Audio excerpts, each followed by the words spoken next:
तो guys welcome करता हूँ आपको आज की कोई नई वीडियो के साथ। और आज की इस शॉर्ट्स वीडियो में मैं आपको फटाफट बताऊंगा कि आपने कैसे पेयोनियर अकाउंट क्रिएट करना है अपने मोबाइल से। तो सबसे पहले आपने गूगल को ओपन करना है और उसके बाद आपने पेयोनियर को सर्च कर लेना है।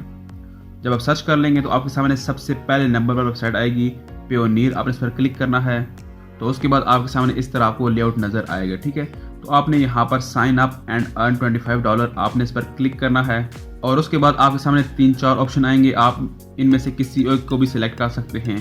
तो मैं यहाँ पर इंडिविजुअल पर क्लिक करता हूँ और उसके बाद आपने गेट पेड इंटरनेशनल क्लाइंट्स और मार्केट प्लेस आपने इस पर क्लिक कर देना है।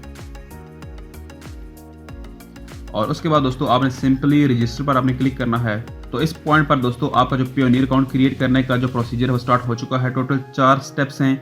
तो सबसे पहले दोस्तों अगर आप एक कंपनी के लिए क्रिएट करना चाहते हैं तो आपने कंपनी पर क्लिक करना है। अगर आप अकेले हैं, सिंगल हैं, तो आपने इंडिविजुअल पर पहले से ही क्लिक होगा, ठीक है। उसके बाद दोस्तों आपने यहाँ पर अपनी इन्फॉर्मेशन ऐड कर देनी है, फर्स्ट नेम, लास्ट नेम, अपना ईमेल एड्रेस, और फिर उसके बाद दोबारा उसी ईमेल एड्रेस को यहाँ पर आपने ऐड करना है।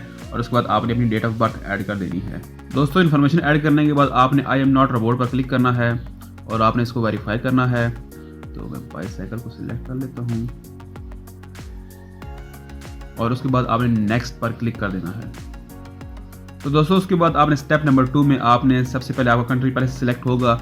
आपने सेकंड नंबर पर आपने यहाँ पर अपनी स्ट्रीट नंबर आपने ऐड करनी है। उसके बाद आपने मतलब फॉर एग्जाम्पल आपने अपनी पूरा एड्रेस आपने ऐड करना है जो आपके आईडी कार्ड पर है।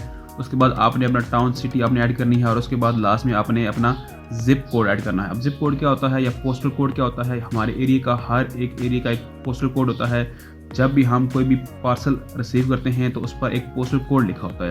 तो आपने अपने एरिया का नाम लिखना है गूगल पर और आपने उसका पोस्टल कोड जिप कोड लिखेंगे तो ऑटोमेटिकली एक नंबर आ जाएगा। आपने उस नंबर को आपने यहाँ पर ऐड कर देना है। और उसके बाद दोस्तों आपने यहाँ पर सारा एड्रेस ऐड करने के बाद आपने नीचे अपना फ़ोन नंबर ऐड करना है और उसके बाद आप सेंड कोड पर क्लिक करेंगे तो आपको वेरिफिकेशन कोड रिसीव होगा उस नंबर पर। तो आपने वो यहाँ पर इंटर कर देना है। तो दोस्तों यहाँ पर वेरिफिकेशन कोड इंटर करने के बाद आपने नेक्स्ट पर क्लिक करना है। अब दोस्तों आप यहाँ पर स्टेप नंबर 3 पर आ चुके हैं। आपका ईमेल एड्रेस यहाँ पर पहले से आ रहा है, बस आपने अपना पासवर्ड यहाँ पर क्रिएट करना है। फिर उसके बाद आपने दोबारा उसी पासवर्ड को यहाँ पर इंटर करना है। दोस्तों पासवर्ड इंटर करने के बाद अब आपका यहाँ पर आता है सिक्योरिटी क्वेश्चन। अब सिक्योरिटी क्वेश्चन क्या होता है? सपोज आपका पेयोनियर अकाउंट आपसे खो गया, मतलब आप भूल गए या डिलीट हो गया, कुछ भी हो गया, तो सिक्योरिटी के तौर पर या हैक हो गया, तो सिक्योरिटी के तौर पर आपने ये क्वेश्चन याद रखना है कि आप इनसे क्या क्वेश्चन किया था और आपने इसका आंसर क्या दिया था, ठीक है। मैं यहाँ पर क्लिक करता हूँ। अब यहाँ पर दोस्तों कुछ सिक्योरिटी क्वेश्चन आ रहे हैं, ठीक है। अब आपने इसमें से कोई भी एक सिलेक्ट कर लेना। सपोज यहाँ पर लिखा हुआ है कि when is your father birthday, आपकी फादर की बर्थडे कब थी। एक ये क्वेश्चन ये भी है, what is your first name of your grandfather, आपकी ग्रैंडफादर का पहला नाम क्या था। बेसिकली ये हिंट्स होते हैं ताकि आपको बाद में याद रहे। या आप यहाँ पर कुछ भी एक यूनिक सा चूज कर लें क्वेश्चन ताकि आपको बाद में याद रहे कि अगर आपका जो पेयोनियर अकाउंट है वो खो गया है तो आप इसको बाद में याद रखें, ठीक है। यहाँ पर ये भी लिखा हुआ है, what which high school did you attend, आपने कौन सा हाई स्कूल अटेंड किया था। आप इस पर क्लिक करें और इसका आप यहाँ पर आंसर दे दें, खुद से क्रिएट कर लें कोई भी एक हिंट सा यूनिक सा नेम, ताकि आप जब इसको भूल जाएं या खो जाए आपसे तो आपको याद रहे और आप इसको दोबारा रिकवर कर लें।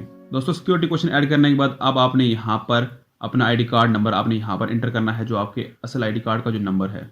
दोस्तों आईडी कार्ड इंटर करने के बाद अब आपने यहाँ पर क्या इंटर करना है? यहाँ पर बहुत सारे लोग गलती करते हैं, first name in your local language और last name in your local language.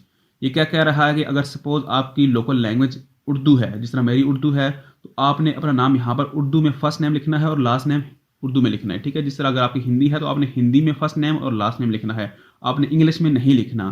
तो आपने यहाँ पर इंटर कर देना है। अब दोस्तों आप स्टेप नंबर 4 पर आ चुके हैं। बस आपने यहाँ पर अपना बैंक अकाउंट लिंक करना है।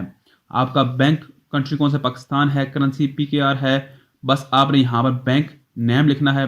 अगर आपके पास बैंक नहीं है, अगर आपके पास जैज़ कैश है, सादा पे है, तो आप उसको भी आप यहाँ पर ऐड कर सकते हैं, ठीक है। मैं यहाँ पर क्लिक करता हूँ और उसके बाद मैं थोड़ा सा नीचे जाता हूँ।